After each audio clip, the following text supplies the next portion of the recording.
वो पहुंच जाए। क्योंकि मैंने भी उस पुस्तक को नहीं पढ़ा हुआ था, लेकिन स्वामी अखंडानंद जी महाराज, आप सब लोग उनके नाम से परिचित होंगे। श्रीमद् भागवत के बहुत बड़े विद्वान थे वो, और कल्याण में उन्होंने काफी बड़ा काम किया। शक्ति विशेषांक जो है, अभी अगर आप लोग नवरात्र से पहले, मैं चाहूंगा कि आप लोग शक्ति विशेषांक जो है वो जरूर पढ़िए। आपको माँ के और शक्ति के जो अलग अलग रूप हैं और उनका जो रहस्य है उसके बारे में आपको अच्छी खासी जानकारी वहां से मिल जाएगी। तो वो जो स्वामी अखंडानंद जी महाराज है, उन्होंने विशेष रूप से इसके ऊपर प्रतिपादन किया है, इस विषय का, आदि शंकराचार्य की। और आदि शंकराचार्य की जो छोटी छोटी रचनाएं हैं, जैसे ब्रह्म सूत्र है, उसके ऊपर भाष्य है, श्रीमद् भगवद गीता के ऊपर भाष्य है। उसके अलावा ये जो छोटे छोटी जो रचनाएं हैं, ये एक तरह से हम ये कह सकते हैं कि जीस रहे, सार है। उनके जो जीवन का अनुभव रहा है, उनकी जो अनुभूति रही है, उस अनुभूति का सार है। तो ऐसे ही चर्चा चली थी वहाँ। तो हमने सोचा क्यों ना योग और वेदांत जो है उसको कंपैरेटिवली हम स्टडी करें। और आजकल जो है सिर्फ 5 श्लोकों की चर्चा चल रही है। जैसे मैंने आपको अभी बताया था कि आजकल महाशिवरात्रि है, तो हमने सोचा महाशिवरात्रि में 5 चीजें महत्वपूर्ण होती हैं। जैसे नमः, न, म, है ही उसके साथ, शिवाय पंचाक्षर मंत्र है। तो हमने सोचा क्यों ना वहां से 5 जो प्रमुख श्लोक है उनको लिया जाए। और वो 5 भी नहीं है, वो 5 भी नहीं है, क्योंकि उनके जो नीचे की पंक्ति हैं वो एक ही जैसी है, जिसके ऊपर आदिशंकर जो है वो स्ट्रेस देना चाह रहे हैं। भगवान श्री कृष्ण जो है वो भी उसके ऊपर स्ट्रेस देते हैं, वो भी उसको समझाते हैं।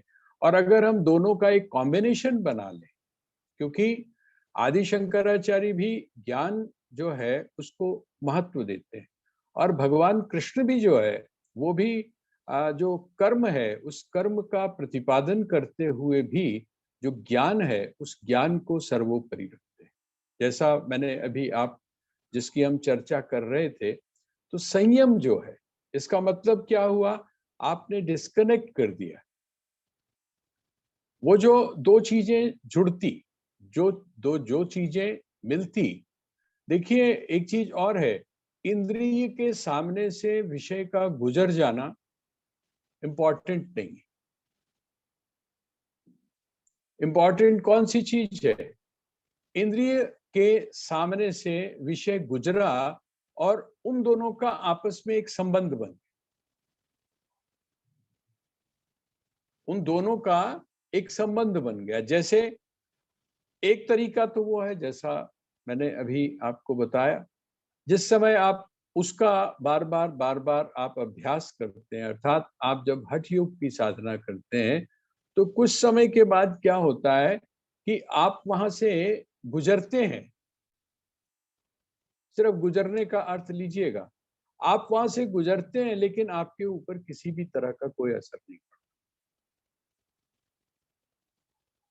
आप वहां से, उस गली से, जो गली आपको शुरू शुरू में आपको डर लगता था कि अगर मैं उधर से गुजरूं तो कहीं ऐसा ना हो कि मैं कमजोर पड़ जाऊं, होता है ना, कि मन तो नहीं था, लेकिन क्या करें, जब वहां से गुजरे और जब वो दुकानों को देखा और वहां से आती हुई खुशबू को देखा, और जो चीज मुझको बहुत प्रिय लगती है, उस चीज को जब मैंने देखा तो मैं उसकी तरफ आकृष्ट हो गई। हम दूसरी भाषा में कह सकते हैं कि हम अपने आप को रोक नहीं पाए। एक स्थिति यह है पहली वाली में, जिसको आप संयम बोलते हैं, एक स्थिति यह है। और दूसरी स्थिति कौन सी है? दूसरी स्थिति यह है कि नहीं, अब आपका अपने ऊपर संयम हो चुका है। अब आपका अपने आप के ऊपर इतना संयम हो चुका है कि आप वहां से गुजर जाते हैं, लेकिन अब आपको वो सब चीजें अपनी तरफ आकृष्ट नहीं कर। लेकिन अभी आपने वहां पर खाया नहीं, अभी आपने वहां पर खाया नहीं है, वहां का रस नहीं लिया है ना। ये थोड़ा सा इस बात को ध्यान रखिएगा। पहली स्थिति कौन सी है? पहली स्थिति की दो स्थितियां हैं। एक वो है जहां पर आपको ये भय है या आपको जहां पर ये लगता है कि मैं कहीं कमजोर ना पड़ जाऊं। आप अपने जीवन में एक बार नहीं, बहुत बार आप देखते हैं कि आपको इस बात का एहसास होता है कि मैं वहां पर जा तो रहा हूं, मैं कहीं कमजोर ना पड़ जाऊं, है ना? खास करके जब आप बेटियों को विदा करते हैं, है ना, तो आप 10 बार सोचते हैं कि हम ऐसा नहीं करेंगे, अर्थात अपने आंख से आंसू जो है वो नहीं निकलने देंगे। लेकिन उसके बावजूद भी क्या हो जाता है? उसके बावजूद भी हो जाता है। ठीक है, ये एक स्थिति है जहां पर। और दूसरी स्थिति कौन सी है? जिस समय आपने संयम कर लिया, आत्म संयम कर लिया, जिसको हम संयम बोलते हैं। आपने जब संयम कर लिया, आपका अपने मन के ऊपर, आपका अपनी इंद्रियों के ऊपर आप निग्रह हो गया। अब विषय आपके सामने है, लेकिन वो विषय आपको अपनी तरफ आकृष्ट नहीं कर रहा है, अपनी तरफ खींच नहीं रहा है। एक स्थिति ये हो गई। तो ये कौन सी है? कहते हैं, कुछ लोग जो है वो इस तरह की साधना करते हैं। पर जब विषय अपनी तरफ खींचेगा ही नहीं, जब आप विषय के साथ में जुड़ेंगे ही नहीं, तब वो जो विषय है, उस विषय का प्रभाव, उस वस्तु का प्रभाव वो आपके ऊपर पड़ेगा नहीं। तो आपने क्या किया? उस विषय और इंद्रिय से जो पैदा होने वाला रस था, उस रस को उत्पन्न ही नहीं होने दिया। हमारे यहाँ एक लर्निंग जो है, लर्निंग लर्निंग में एक एक एक वर्ड है, उसको बोलते हैं कंडीशनिंग। कंडीशनिंग। तो कंडीशनिंग में क्या है? कंडीशनिंग में जब उन्होंने लर्निंग सिखाई, जैसे आपने देखा होगा अगर कभी, तो ये जो पैट होते हैं, जैसे आपका जो कुत्ता है, ठीक है, या और भी जो पैट हैं, उन पैट को जब ट्रेनिंग दी जाती है, उनको जब प्रशिक्षित किया जाता है, तो क्या किया जाता है? उनकी रिवॉर्ड एंड पुनिशमेंट, पनिशमेंट, ये दो चीजें मानी जाती है। जैसे आप उसको अगर बिठाना चाहते हैं कि सिट डाउन, और वो अगर सिट डाउन हो गया, अर्थात अगर वो बैठ गया, तो आप क्या करते हैं? आप उसको रिवॉर्ड देते हैं। आप जो उसको बड़ी पसंद की चीज है, बिस्किट है या कोई ना कोई चीज देते हैं। आज इस बहाने से आप उसको क्या बता रहे हैं कि मैं ये चाहता हूं तेरे से, जब मैं इस शब्द को बोलूं तब तू इसके लिए ऐसा रिएक्शन करे, मैं ये चाहता हूं। तो आप रिवॉर्ड करते हैं। और जिस समय आप जैसा चाहते हैं, अगर वो वैसा नहीं करता बल्कि उससे विपरीत करता है, तब आप उसको स्टिक से, आपने देखा होगा, अब तो धीरे धीरे करके खत्म हो गया, लेकिन जो मदारी होते थे ना, मदारी मोहल्ले में आते थे, वो जो मोहल्ले में मदारी आते थे, उनके पास सबसे शैतान एक पशु होता था, जिसको हम लोग बंदर बोलते। वो किसी की नहीं सुनता। लेकिन आपने देखा होगा कि वो जो मदारी था, वो मदारी के हाथ में एक डंडा हुआ करता था। और जिस समय वो उसको इंस्ट्रक्शंस देता था, कोई निर्देश देता था, तो वो डंडे को जमीन के ऊपर बजाता रहता था। बजाने का मतलब ये है, उसका ध्यान उस डंडे की तरफ रहे। वो बंदर इस बात को समझता था कि जो इंस्ट्रक्शन मुझको सामने से दिया जा रहा है, अगर उसका पालन मैंने नहीं किया तो मुझे दंड मिलेगा। ठीक है, ये जो चीज है, इसी चीज को यहाँ पर आपने अपने मन को, आपने अपनी इंद्रियों को इस प्रकार से ट्रेंड कर लिया कि अब आप उस परिस्थिति में जाते हैं, लेकिन आप अपने आप को कमजोर नहीं पाते हैं, अर्थात वो चीज आपको अपनी तरफ आकृष्ट नहीं करती है। ये कौन सा यज्ञ हो गया? ये हो गया संयम रूपी यज्ञ। ये संयम रूपी यज्ञ है। ये भी एक यज्ञ। और एक दूसरा यज्ञ, जिसको भगवान अगली पंक्ति में, अगली लाइन में कहते हैं। वो कहते हैं एक तो संयम है ना, और दूसरा कहते हैं ये जुह्वति। देखिए, यहाँ पर संयम है और यहाँ पर इंद्रियाग्निशु। ये संयम कैसा है कि इंद्रियों का संयम है, और यहाँ पर जो है वो इंद्रियों का संयम नहीं। अब आप थोड़ा सा जो मैंने आपको उदाहरण दिया था उसके साथ आप कंपेयर करके अगर हम चलते हैं तो आपको ये जो बात है ये थोड़ी सी स्पष्ट हो जाएगी। बहुत बारीक अंतर है, जैसे मैंने बताया ना आपको कि भगवान जो है अब धीरे धीरे हमारे लिए बड़ी बारीक बारीक सी जो चीजें हैं उनको हमको समझाने का प्रयास।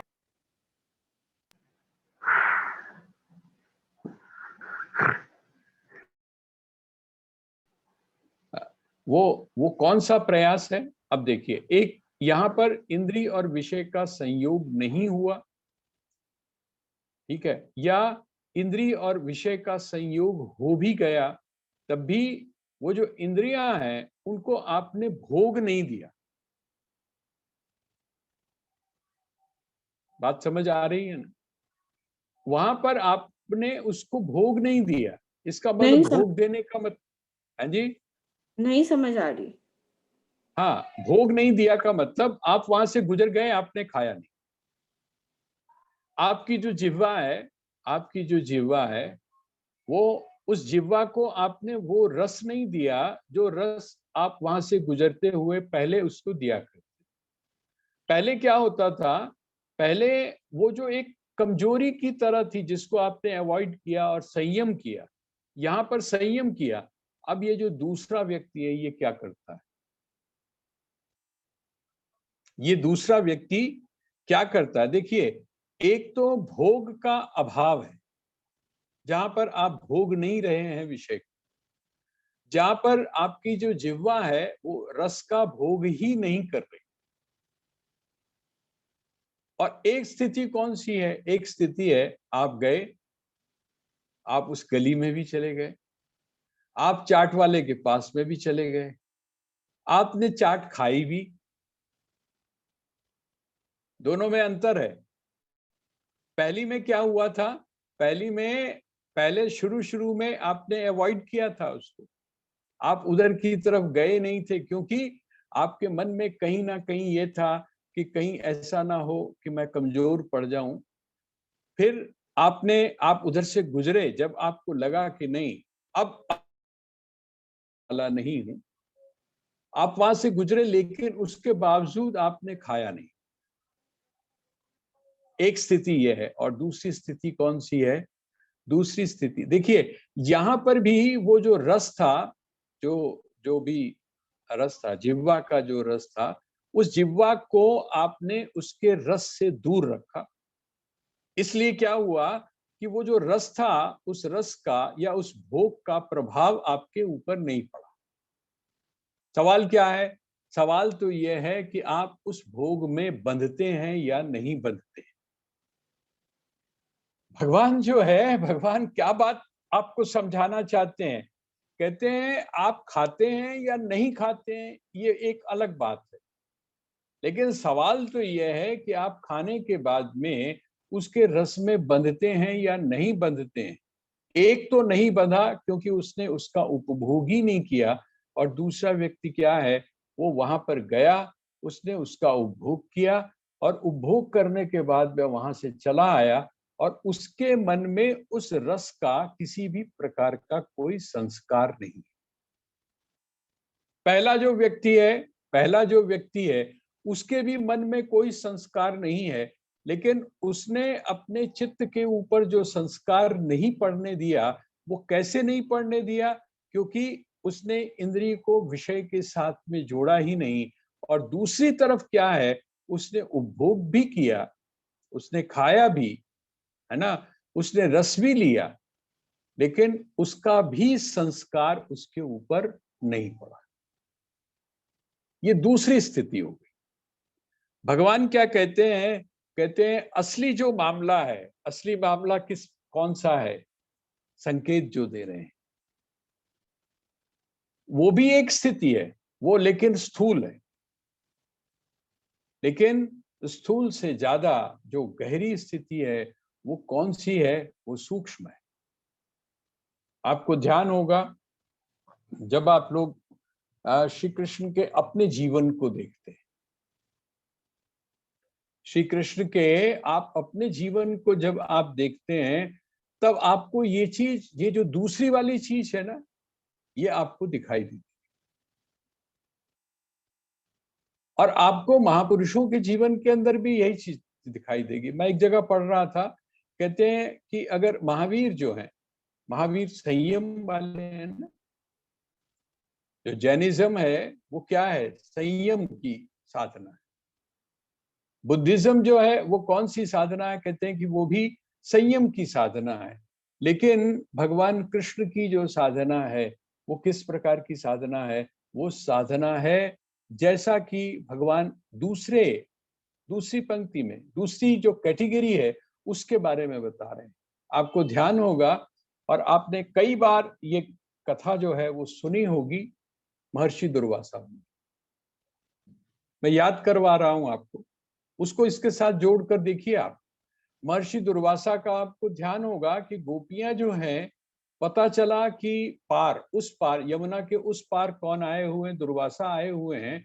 और वो जो दुर्वासा हैं वो एक मामले में बड़े प्रसिद्ध हैं, बड़े पॉपुलर हैं। वो कौन से हैं, कहते हैं कि जी वो एकदम उनको क्रोध आ जाता है, एकदम उनको गुस्सा आ जाता है, और क्रोध में वो कौन सा शाप दे दे इसका भी कोई भरोसा नहीं है। तो जब गोपियों को पता चला कि इस तरह से दुर्वासा यमुना के पार आए हैं, तो वहां पर क्या किया गोपियों ने कहा कि उनकी जो क्षुधा पूर्ति है, अर्थात भूख जो है, उस भूख को समाप्त करने के लिए वो तरह तरह के जो व्यंजन थे वो बनाकर ले गई। और जब ले जाने लगी, यमुना पर पहुंची, तो कहते हैं कि यमुना जो थी उसमें क्या था, जल था, और काफी काफी पानी था, काफी जल था। एक तरह से बाढ़ और तूफान आया हुआ था उसमें। अब पार कैसे करें, यमुना को पार करने का प्रश्न आया।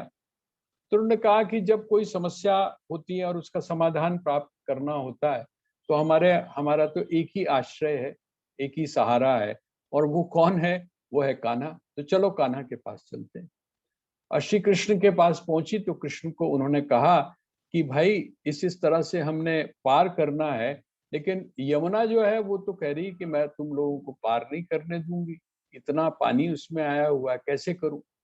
उसने कहा कुछ नहीं, इसमें क्या बात है, जाओ और जाकर बोल दो उसको, यमुना को, कि यदि श्री कृष्ण जो है वो नैष्ठिक ब्रह्मचारी हैं तो हमको रास्ता दो। गोपियों ने सोचा नैष्ठिक ब्रह्मचारी का अर्थ होता है जो व्यक्ति कभी भी किसी स्त्री के बारे में सोचता नहीं, और हम तो इसको बड़ी भली प्रकार से जानते हैं। इसने तो महाराज भी किया, ये छेड़ाखानी भी करता है सबके साथ में, और इसने वो जो एक काम जो था और किया था, हमारे कपड़े उठा के ले गया था। ये ऐसी जो हरकतें करने वाला है, ये नैष्ठिक ब्रह्मचारी कहाँ से हो सकता है। लेकिन कहते हैं कि मरता क्या न करता, गई वहां पर, और उन्होंने जाकर यमुना जी को जब ये बात कही, तो यमुना जी ने उनको रास्ता दिया। ये जो कथा है ना, ये कथा समझ नहीं, यहाँ इसके साथ जोड़ के जब आप देखेंगे तब आपको ये कथा, ये गाथा समझ में आ जाएगी। उसने क्या किया, यमुना जी ने रास्ता दे दिया। गोपियों को हैरानी तो बड़ी हुई। उन्होंने कहा कि चलो ये चीज तो बाद में सोचेंगे, पहले तो जो आफत अभी आई हुई है उस आफत को झेला जाए। कहीं ऐसा ना हो कि हम वहां पर विलंब करें, और हमने इतना परिश्रम करके इतनी अच्छी अच्छी चीजें जो हैं वो बनाई हैं, और अगर लेट पहुंची वहां पर और वो स्नान करके आ गए, और एक एक कहावत है, बामन ना आया तो भूखा। पंजाबी में एक कहावत, बामन ना आया तो भूखा। इसका मतलब ब्राह्मण जब तक ना नहाए तब तक तो ठीक है, लेकिन जैसे ही नहाता है तो नहाने के बाद में एकदम उसको बड़ी भयंकर भूख लगती है। तो कहते हैं जब तक महर्षि दुर्वासा ने स्नान नहीं किया तब तक तो ठीक है, लेकिन जैसे ही स्नान करने के बाद उन्होंने संध्या आदि अपने कार्य किए, तो उनको क्या चाहिए, खाने के लिए कुछ चाहिए। तो कहते हैं इससे पहले हमको वहां पर पहुंच जाना चाहिए। पहुंच गई, सारे बड़े सुंदर सुंदर 56 भोग और तरह तरह की चीजें बनाकर ले गई थी। बड़े प्रसन्न हुए महर्षि दुर्वासा। महर्षि दुर्वासा जो है वो बड़े प्रसन्न हुए, उसमें खीर भी थी, उसमें और पता नहीं क्या क्या चीज थी, मैं नाम नहीं ले रहा हूँ, नहीं तो मामला बड़ा गड़बड़ हो जाएगा, है ना। ऐसी चीजों का नाम लो तो स्थिति बड़ी खतरनाक हो जाती है। तो वहां पर सब सारे थाल जो थे वो खाली कर दी, और जब और बड़ी प्रसन्न हो गए महर्षि दुर्वासा, उन्होंने कहा कि कमाल कर दिया गोपियों आज तो उन्होंने गोपियों को आशीर्वाद। अब चलने लगे, वहां से चलने लगे। वो जो गोपियां थी जब चलने लगी तो उन्होंने कहा कि अब हमने वापस जाना है। तो उन्होंने कहा कि जाओ वापस, मैंने तो जो काम करना था वो कर लिया, और जो तुम काम करने के लिए यहाँ पर आई थी तुम्हारा भी हो गया, मेरा भी हो गया। तुम मुझको भोजन करवाने के लिए आई थी और मैंने भोजन करना था, तो हम दोनों का काम हो गया। अब तुम जाओ। उसने कहा नहीं, वो जाने में तो हमको कोई प्रॉब्लम नहीं है, लेकिन सबसे बड़ी प्रॉब्लम यह है कि जो यमुना है वो उसको पार कैसे करें। महर्षि दुर्वासा ने कहा कमाल करती हो, जब तुम आई हो तब भी तो क्या होगा, तब भी क्या रहा होगा। तब भी ये जो यमुना थी, इस यमुना में जल भरा हुआ था। तब भी इस यमुना में जो जल था वो उमड़ रहा था, आने जाने के लिए तो मतलब ही नहीं होता था। तो कहते हैं कि फिर जब आई थी तो कैसे आई थी तुम। उनका कुछ नहीं, हम कान्हा के पास गई थी और कान्हा को हमने अपनी समस्या बताई। कान्हा ने कहा कि ले इसमें क्या है, कि जाकर यमुना जी को बोलो कि यदि कृष्ण जो हैं वो नैष्ठिक ब्रह्मचारी हैं तो हमें रास्ता दे दो। तो कहते हैं फिर, कहते हैं तो कृष्ण के इस बात को रखा हमने, उसका परिणाम ये हुआ कि हमको रास्ता मिल गया। महर्षि दुर्वासा ने सोचा कि ये जितनी सरलता से बातें कही जा रही हैं ये मामला कुछ और है। जितनी सहजता और सरलता से ये बात कही जा रही है ये मामला और है। ये संयम वाली बात नहीं है, पहली वाली लाइन जो है वो नहीं है, ये तो मामला ही दूसरा है। कहते हैं क्या, कहते हैं कि ऐसा करो गोपियों, जाओ और जाकर ये कहो कि यदि महर्षि दुर्वासा जो हैं वो निराहारी हैं तो हमको रास्ता दो। निराहारी का मतलब समझते हैं, कभी कुछ नहीं खाते। दुर्वासा जो हैं वो अगर कभी कुछ नहीं खाते हैं तो आप हमको रास्ता दे दो। अब तो गोपियों को जैसे होता ना चक्कर आने लगे। चक्कर क्यों आने लगे कि भाई जब आई थी तब तो बात समझ में आ रही, तब भी हमें समझ में नहीं आई थी। अब यहाँ पर तो मामला बिल्कुल ही पलटा। अरे हमारी आंखों के सामने सारे जितने थाल हम लेके आई थी वो सारे के सारे ये दुर्वासा खा गए, और अब जो है वो कह रहे हैं निराहारी। ये निराहारी वाली बात हमको समझ में नहीं आ रही। उनका जाके बोलो तो सही। और जिस समय यमुना ने जाकर ये बात कही तो कहते हैं कि यमुना ने हमको भी रास्ता दे दिया। अच्छा, भोजन न करते तो भी निराहारी होते, लेकिन भोजन किया, और भोजन करने के बाद में भी यदि वो निराहारी हैं, एक्सेप्टेड है, माँ यमुना ने एक्सेप्ट कर लिया कि वो निराहारी है, इसका अर्थ क्या हो। यही बात समझने की है। यहाँ पर जो श्री कृष्ण दूसरे यज्ञ की बात कर रहे हैं वो कहते हैं कि मतलब तो यह है कि संस्कार जो है वो आपके मन में उसने छुआ है कि नहीं छुआ है। एक मनोवैज्ञानिक है, उसकी मैं बात को पढ़ रहा था। वो कहते हैं कि आप छूने का मतलब क्या लेते हो। स्पर्श करना, जिसको आप स्पर्श करते हैं, स्पर्श बोलते हैं ना, ये स्पर्श का मतलब क्या है। आपने एक चिकित्सा सुनी होगी, जरूर सुनी होगी, उसका नाम है रेकी। यहाँ की नहीं है, बाहर की है। उसका नाम है रेकी।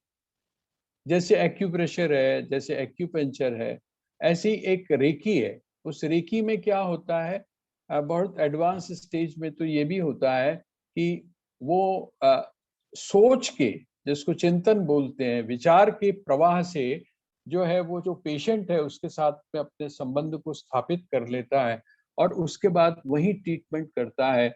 उसको यहाँ तक कहा जाता है कि वो किसी और सिटी में भी हो, किसी और देश में भी हो, तो भी वह व्यक्ति जो रेकी मास्टर है वो वहां पर उसकी चिकित्सा कर सकता है। थोड़ा सा मैं इसको समझने के लिए हम लेके जा रहे हैं। ये समझना, रेकी का अर्थ क्या हुआ? रेकी का नाम ही हिंदी में जो है उसको हम स्पर्श चिकित्सा बोलते हैं। अब आप सोचिए, स्पर्श का मतलब क्या है, छूने का मतलब क्या है? आप अगर किसी भी चीज को देख रहे हैं, आपकी किसी चीज को देख रहे हैं, इसका मतलब आपकी जो आंखें हैं, उन आंखों ने किसी विषय को क्या किया? देखा। मनोवैज्ञानिक जो है वो इस बात को बोलते हैं, देखना अलग चीज है और छूना अलग चीज। देखना अलग चीज है और छूना अलग चीज है। आपकी जो आंखें हैं, उन आंखों ने देख तो लिया, लेकिन सवाल तो ये पैदा होता है कि उन्होंने छुआ कि नहीं छुआ। छुआ कि नहीं छुआ, उसका वो जो मनोवैज्ञानिक है वो एक एग्जाम्पल देते। जैसे कहते हैं आप जा रहे हैं, सामने से कोई आ रहा है, और उसको और भी अगर हम सिंप्लीफाई करें, आप बस में चढ़ते हैं, बस में आप चढ़ते भी हैं और बस में आप उतरते भी हैं, लेकिन वहां पर जो उतरना और चढ़ना है क्राउड के अंदर जो है, तो आप क्या कर रहे हैं? आपका आपका जो शरीर है वो दूसरे व्यक्ति के साथ में टच कर रहा है, दूसरे व्यक्ति के साथ में टच कर रहा है, लेकिन वो जो टच कर रहा है वो टच करते हुए भी टच नहीं हो रहा। थोड़ा सा इस बात को हम समझने का प्रयास, टच करते हुए भी टच नहीं हो रहा है। अच्छा, आप घर पहुंचते, और घर पहुंचने के बाद एक तो स्थिति ये हो गई, और दूसरी स्थिति ये हो गई कि आपकी जो माँ है, आपकी जो दादी है, आपका जो दादा है, आपके जो बच्चे हैं, उनके हाथ को लेकर जब आप अपने हाथ में रखते हैं तो वो क्या होता है? वो आपका हाथ उस हाथ का स्पर्श करता है, छूता है, या आपको ऐसा लगता है कि जैसे छू रहा हो? वास्तव में वो छूना छूना नहीं है। छूने का मतलब क्या है? जब वो चीज आपके भीतर तक चली जाती है। जैसे एक जगह मैं पढ़ रहा था, आजकल हम लोगों के लिए तो बहुत उपयोगी है। हम लोग कभी कभी जैसे एक बात आती है, और आप लोगों को भी शायद कभी लगता होगा ऐसा, आपको लगता होगा कि आप निरर्थक हैं। जो सीनियर सिटीजन है उसकी एक बहुत बड़ी समस्या है, वो स्वयं को अपने आप को रिजेक्ट फील कर लेता है। उम्र के साथ में वो अपने आप को रिजेक्ट कर देता है। वो कहता है कि जब अब ऑफिस में काम करने लायक नहीं रहे तो हमारी उपयोगिता किसी काम की नहीं है। और आपको आश्चर्य होगा कि ऐसे जो लोग होते हैं वो बड़ी अजीब अजीब सी चीजें क्रिएट करते हैं अपने आप को ये बताने के लिए कि हम हैं। लेकिन कुछ लोग ऐसे हैं जो क्रिएटिव हैं। वो क्या करते हैं? वो सुबह जाएंगे, अपना सब्जी सब्जी ले आए, वो अपनी यूटिलिटी जो है वो बनाकर। ठीक है। एक हमारे साथ में और दिक्कत, हम लोग ये सोचते हैं कि जब बड़ों की बात होती है तो हम तो बड़े हैं, इसका मतलब ये चीज हमारे लिए कही जा रही है, ये चीज हमारे लिए कही जा रही है। लेकिन आप जरा थोड़ा सा सोचकर ये देखिए कि जो छोटे हैं, जैसे कम उम्र के हैं, वो अगर अपने दादा दादी, नाना नानी, बुजुर्गों के पास बैठते हैं और उनके हाथ के ऊपर हाथ रखकर अगर बात करते हैं, तो देखिए वो जो बात करते हैं वो कहाँ तक जाती है,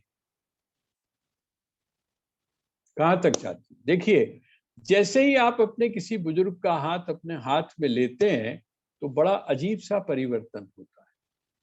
इमोशनल जो परिवर्तन है वो बहुत अंदर होता है। वो होता है स्पर्श। आपने पकड़ा क्या हाथ, लेकिन आपने छुआ किसको? हाथ लिया ना उसका, हाथ लिया, लेकिन आपने छुआ किसको? आपने छुआ अपने बुजुर्ग के हृदय को। उसको आपने जो आत्मीयता दी, ये एक एग्जाम्पल है, ये एक उदाहरण है, ये है टच। ये है, इसको बोलते हैं टच।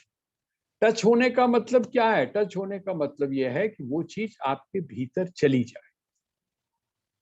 यहां पर उन्होंने यही बात कही कि वो भोजन तो कर रहा है, खा तो रहा है। श्री कृष्ण जो है वो जो भी कर रहे हैं वो लीला कर तो रहे हैं, लेकिन उनके भीतर कोई भी चीज नहीं जा रही है। और जब भीतर नहीं जा रही है, तो वो समझ लीजिए काफी कुछ वैसा ही है जैसे कि पहले वाला है। लेकिन अंतर सिर्फ इतना है कि वो जो पहले वाला है, अर्थात जो संयम पूर्वक इस कार्य को कर रहा है, वो कभी भी अपनी जगह से, कभी भी अपनी स्थिति से गिर सकता है। लेकिन ये जो दूसरा वाला व्यक्ति है, ये क्या है? ये कभी भी अपनी जो स्थिति है उससे गिरता नहीं। यही कारण है कि जिस समय हम लोग श्रीमद् भगवत गीता के बारे में विचार करते हैं, तो श्रीमद् भगवत गीता में भगवान कृष्ण ने जो मार्ग हमको बताया है, वो ना तो भोग का बताया, ना तो भोग का बताया, और ना ही उन्होंने उस आवाज योग का नहीं आ रही। बताया जिस। हाँ, वो आप बाकी को आ रही है जी आवाज? हाँ जी। हाँ हाँ, जी, आ आ रही रही है, है। आ रही है। ये थोड़ा सा आप चेक करिए। कभी कभी ऐसा भी होता है कि आपका सर्वर जब थोड़ा सा गड़बड़ाता है तो भी आवाज में दिक्कत आती है। तो मेरा कहने का तात्पर्य क्या है कि ये जो दोनों स्थितियां यहाँ पर भगवान दो प्रकार की साधनाएं बता रहे हैं, इसमें इसमें उद्देश्य क्या है? इसमें उद्देश्य जो पहली स्थिति है, उस पहली स्थिति में संभावना इस बात की है कि आज नहीं तो कल, कल नहीं तो परसों, हो सकता है आप को अगर उस स्थिति में पहुंचे जिसको भोग की स्थिति में बोलते हैं, तो वहां पर आप अपने मार्ग से भटक जाएं। लेकिन जो दूसरी स्थिति है, वहां पर भटकने की संभावना नहीं रहती है। पहला जो योग है वो कौन सा है? वो हठ योग है। वो प्रयत्न पूर्वक किया गया है, वो प्रयत्न, वो सायास है। और जबकि जो दूसरा योग है, वो जिसको हम राजयोग की श्रेणी में आते हैं, वो कौन सा मार्ग है? वो कहते हैं वो है प्रवृत्ति में निवृत्ति। एक है कि आप काम नहीं कर रहे हैं, दूसरा ये है कि आप भोग अर्थात काम ही काम कर रहे हैं, और तीसरी स्थिति यह है कि आप काम करते हुए भी आप कौन सी स्थिति में हैं? आप विश्राम की स्थिति में। स्वामी राम ने इसके बारे में कहा है कि आप कर्म करने दीजिए, अपने शरीर जो है, अपना जो शरीर है उसको प्रकृति में डाल दीजिए और आप उसको अपना कर्म करने दीजिए। लेकिन आपका जो मस्तिष्क है, आपकी जो सोच है, वो सोच, आपके जो विचार हैं, वो कैसे होने चाहिए? कहते हैं वो विश्राम की स्थिति में होने चाहिए। आप कर्म कर रहे हैं, लेकिन वो जो कर्म है, उस कर्म का जो संस्कार है, उससे जो उत्पन्न जो चीज होती है, वो आपके भीतर उत्पन्न ना हो। तो ये जो साधना है, इस साधना को भगवान ने यहाँ पर आपके सामने रखा है। मैंने जैसे आपसे निवेदन किया कि आप लोग ये जो यज्ञ वाला जो पूरा कंसेप्ट है ना, ये श्लोक नंबर से शुरू हुआ। 23 में भगवान ने, 23 श्लोक में 23वां जो श्लोक है, उसमें भगवान ने उसका थोड़ा सा संकेत किया। इस शब्द का परिचय दिया था, यज्ञ का उन्होंने परिचय दिया था कि यज्ञाया चरतः कर्म समग्रम प्रविलीयते। ठीक है। और ये जो जिस समय आप जाएंगे कि तो ये कहाँ तक जाएगा, ये जाएगा श्लोक नंबर 33 तक। श्लोक नंबर 33 तक अलग अलग जो यज्ञ हैं उनके बारे में भगवान ने बताया। लेकिन जैसा मैं आपसे बार बार निवेदन कर रहा हूं कि यज्ञ का अर्थ आप इस प्रकार लीजिएगा, साधन। कौन सा साधन? अपने अंतःकरण को शुद्ध करने का, या वह जो परम तत्व है उस परम सूक्ष्म तत्व को जानने का जो साधन है, उसका जो मार्ग है, वो मार्ग जो है वही यज्ञ है। अगर आप वहां तक नहीं पहुंच पाते, अगर आपके कर्मों के द्वारा आपकी आध्यात्मिक उन्नति नहीं होती, आपकी चेतना में विस्तार नहीं होता है, आप में यदि जड़ता बनी रहती है, आप में यदि आसुरी वृत्तियां बनी रहती हैं, देवत्व वृत्ति यदि आप में नहीं आती है, आप में यदि आसुरी संपदा आप एकत्रित कर रहे हैं, इकट्ठी कर रहे हैं, आपके अंदर देवी संपदा यदि नहीं आई है, तो इसका मतलब क्या हुआ? इसका मतलब हुआ आपका जो कर्म है वो यज्ञ रूप नहीं हुआ। यज्ञ रूप कर्म का करने का मतलब यह है कि आप धीरे धीरे उस लक्ष्य की तरफ बढ़ रहे हैं जिसको जीवन की परम उपलब्धि कहा गया। तो ये जो श्लोक, जैसा मैंने आपको कहा कि आप जो आपका होमवर्क है, आपका होमवर्क इस टाइम यही है कि आप इनको, ये जो श्लोक है ना, जो बीच के जो मैंने आपको बताए, अभी ये ब्रह्मार्पणम से आप शुरू करिए इसको, श्लोक नंबर 24 से, और उसके बाद में इसको आप जो है वो 33 तक, श्लोक नंबर जो 33 है वो आखिरी है, आखिरी जो है, श्रेयान द्रव्यमया यज्ञात ज्ञान यज्ञ परंतप। ये मैं बोल रहा हूं 33वां श्लोक। 33वां जो श्लोक है, श्रेयान द्रव्यमया यज्ञात ज्ञान यज्ञ परंतप सर्वकर्माखिलम पार्थ ज्ञाने परिसमाप्यते। वो कहते हैं कि सबसे महत्वपूर्ण अगर कोई यज्ञ है, जैसे आप लोगों से भी अगर पूछा जाता है, आप लोग भी उसके बारे में जानते हैं कि सबसे श्रेष्ठ दान कौन सा है, सबसे श्रेष्ठ दान कौन सा है, तो कहते हैं सबसे श्रेष्ठ दान है विद्या का दान। सबसे श्रेष्ठ अगर कोई दान है वो है विद्या का दान। अगर किसी बच्चे को आप कुछ देते हैं, किसी समाज को यदि आप कुछ देते हैं, किसी जाति को आप कुछ देते हैं, तो वो तो चली जाती है। पैसा आपने दिया वो भी खत्म हो गया, आपने सहारा दिया वो भी खत्म हो गया, आपने अगर फ्री बिल जो है वो दे दिए तो वो भी कुछ टाइम के बाद में खत्म हो जाएंगे। लेकिन अगर कोई महत्वपूर्ण चीज है तो वो कौन सी है? वो है ज्ञान। ज्ञान जो है वो आपको स्टैंड कर देता है, वो आपको अपने पैरों पर